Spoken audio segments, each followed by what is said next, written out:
Supreme court के फैसले के बाद ट्रंप का नया इकदाम, तमाम ममालिक पर 10% दरामदी टैरिफ आयद कर दिया। खबर एजेंसी के मुताबिक ट्रंप ने नए एग्जीक्यूटिव ऑर्डर पर दस्तखत कर दिए। 150 दिन के लिए अमेरिका दरामद होने वाली अशिया पर 10% ड्यूटी आयद होगी। अद्वियात, ज़राई अजनास, मखसूस मादनियात, इलेक्ट्रॉनिक्स और बास गाड़ियों को 10% आलमी टैरिफ से इस्तिस्ना हासिल होगा। अब दुनिया के ज्यादातर ममालिक को पुराने बुलंद टैरिफ के बजाय नया 10% टैरिफ अदा करना होगा। नई ड्यूटी का इतलाक अमेरिका, मैक्सिको, कनाडा मुआहदे पर नहीं होगा। इससे कबल अमेरिकी सुप्रीम कोर्ट ने दूसरे ममालिक पर सदर ट्रंप के इजाफी टैरिफ को गैर कानूनी करार दिया था। अदालत ने अपने फैसले में कहा, ट्रंप इंतजामिया के टैरिफ इकदाम गैर आईनी हैं। सदर ट्रंप ने हंगामी कानून के तहत इख्तियारात से तजावुज़ किया। सदर ट्रंप ने सुप्रीम कोर्ट के फैसले को शर्मनाक करार दिया। कहा, कुछ जजेस मुल्क को लूटने वाले डेमोक्रेट्स की गोद में बैठे हैं। दीगर मुमालिक फैसले पर बहुत खुश हैं। टैरिफ से मिलने वाला मुनाफा मजीद बढ़ेगा। मेरे ख्याल में अभी टैरिफ के मामले पर कानूनी जंग लड़ना होगी। अदालत गैर मुल्की मफादात के ज़ेरे असर आ गई है। टैरिफ लगाने के लिए मुझे कांग्रेस से पूछने की ज़रूरत नहीं। तमाम कौमी सलामती के टैरिफ बरकरार रहेंगे। भारत के साथ तिजारती मुआहदे पर कुछ तब्दील नहीं हुआ। तमाम मुआहदे बरकरार हैं, सिर्फ तरीक़ाकार मुख्तलिफ होगा। नायब अमरीकी सदर जेडी वेंस ने टैरिफ से मुतल्लिक सुप्रीम कोर्ट का फैसला लाकानूनीयत करार दे दिया। सोशल मीडिया पर जारी पैगाम में नायब सदर ने कहा कि अदालती फैसला साफ और सादा अल्फाज में कानून शिकनी है। अदालती फैसले के बाद सदर के लिए अमरीकी सनतों और सप्लाई चेन के तहफ़्फ़ुज़ को यकीनी बनाना मुश्किल हो जाएगा। अमरीकी वज़ीर ख़ज़ाना स्कॉट बेसेंट ने अपने एक बयान में कहा कि टैरिफ के लिए दीगर कवानीन का सहारा लिया जाएगा। रवां साल टैरिफ कमोबेश यही रहेंगे।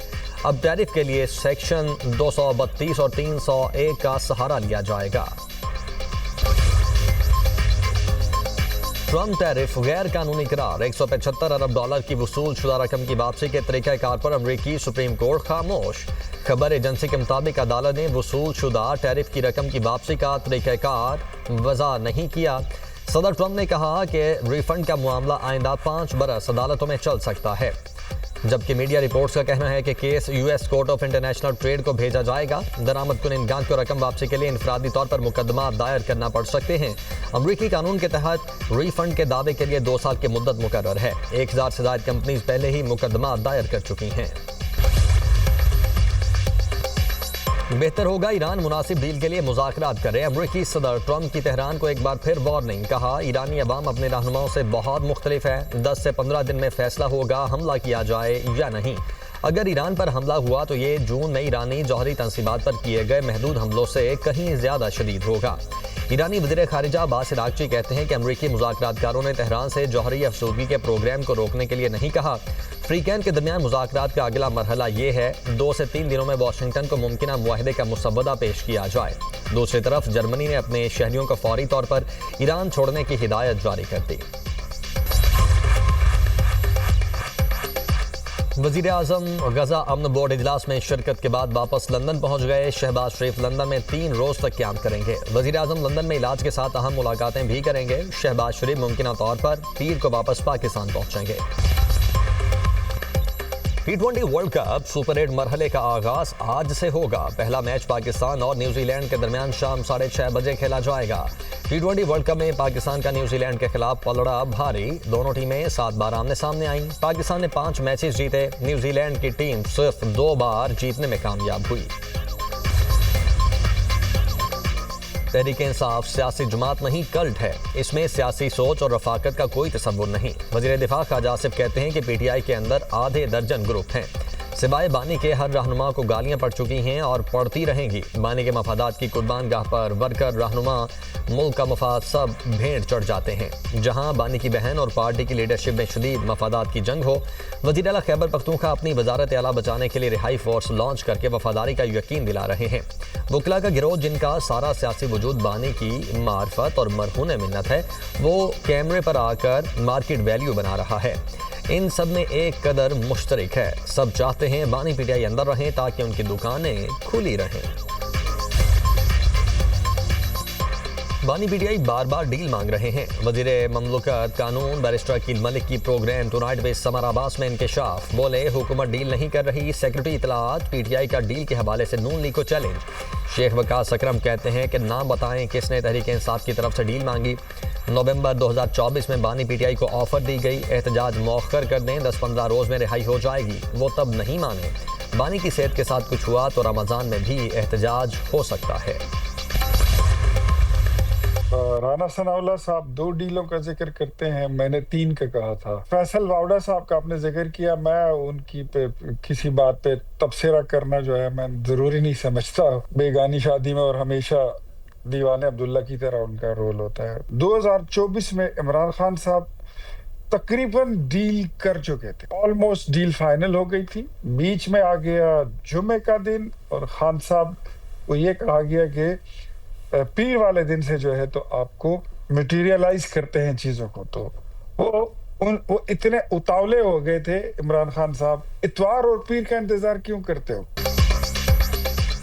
इख्तियार वली खान राना सनाउल्लाह से एक कदम आगे। दुनिया न्यूज के प्रोग्राम बात निकलेगी में गुफ्तगू करते हुए वजीर आजम के कोऑर्डिनेटर कहते हैं, राना सनाउल्लाह ने 2 और मैंने 3 डीलों का जिक्र किया। फैसल बाबला की किसी बात पर तबसरा नहीं करना चाहता। उनका किरदार बेगाने की शादी में अब्दुल्ला दिवाने वाला है। 2024 में बानी पीटीआई की डील फाइनल हो गई थी। बानी पीटीआई की तरफ से अलीमीन गंडापुर, बैरिस्टर गोहर और बैरिस्टर सैफ लीड कर रहे थे। कुछ हद तक शेर अफजल मरवत भी शामिल थे। हुकूमत की तरफ से मोहसिन नकवी नुमाइंदगी कर रहे थे। डील तकरीबन फाइनल हो चुकी थी, लेकिन जुमे का दिन आ गया था। बानी पीटीआई चाहते थे 2 दिन इंतजार के बजाय सुबह ही बनी गाला या नथिया गली शिफ्ट कर दिया जाए। MQM में इख्तिलाफात, अरकान आपस में उलझ पड़े। MQM रुकन के साथी अरकान पर कत्ल की धमकियों के इल्जामात। स्पीकर सिंध असम्बली ने पुलिस को ऐवान में तलब कर लिया। MQM रुकन असम्बली राना शौकत का ऐवान में इजहार ख्याल, कहा मुझे शारिक जमाल ने धमकी दी, मुझे धमकी दी गई, बाहर निकलो देखते हैं। वज़ीर दाखिला ज़ियाल अंजार ने सिक्योरिटी फराहम करने का ऐलान कर दिया। MQM के दोनों अरकान की स्पीकर के चैम्बर में मुलाकात, मामला सुलझ गया।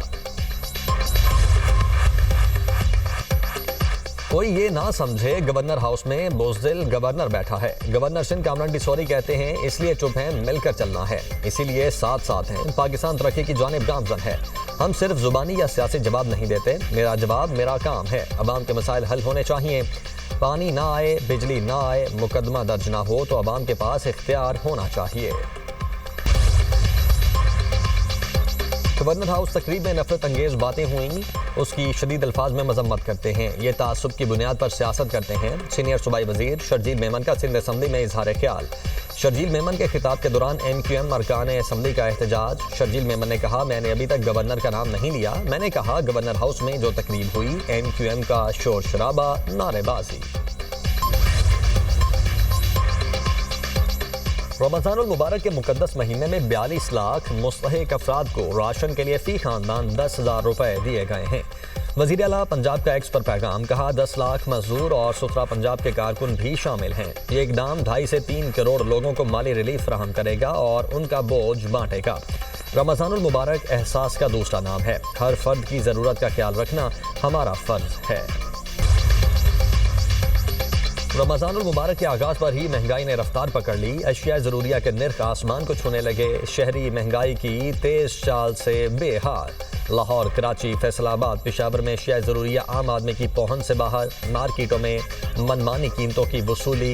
इंतज़ामिया नाजायज़ मुनाफाखोरों को लगाम डालने में नाकाम। शहरियों का हुकूमत से सरकारी रेट पर अमल दरामद करवाने का मुतालबा। कराची के मुख्तलिफ इलाकों में आतिशज़दगी के 2 वाक़यात। कोरंगी सनती एरिया चमड़ा चौरंगी के करीब फैक्ट्री में लगने वाली आग पर फायर ब्रिगेड की 3 गाड़ियों ने काबू पा लिया। मलीर में भी घर में आतिशज़दगी, फायर ब्रिगेड के अमले ने आग पर काबू पाया। रेस्क्यू हुकाम के मुताबिक आग से कोई जानी नुकसान नहीं हुआ। लाहौर के लाकेलेटन रोड पर रेस्टोरेंट में डकैती। 3 डाकू रेस्टोरेंट से नकदी और मोबाइल फोन लूट कर फरार। वारदात के दौरान रेस्टोरेंट पर फैमिलीज और बच्चे भी मौजूद थे। पुलिस ने मुकदमा दर्ज करके तफ्तीश शुरू कर दी। इसराइल मशरिक़ वुस्ता के ज़्यादातर इलाके पर कब्जा कर ले तो अमरीका को कोई एतराज़ नहीं। इसराइल में अमरीकी सफ़ीर माइक हकाबी का मुतनाज़ा इंटरव्यू, कहा इस सरजमीन पर यहूदियों का हक है। मौजूदा लिबनान, शाम, उर्दन और सऊदी अरब के कुछ हिस्सों पर इसराइल के कंट्रोल से उन्हें कोई मसला नहीं होगा। नाइजीरिया की जमफारा रियासत के गांव पर मुसल्लह अफराद का हमला, 50 अफराद कत्ल, हमलावरों ने खवातीन और बच्चों को अगवा कर लिया। खबर एजेंसी के मुताबिक मुल्जिमान शाम 5 बजे से सुबह 3:30 बजे तक लूट मार करते रहे। मुल्जिमान ने घरों को आग लगा दी, फरार होने वालों पर फायरिंग करते रहे।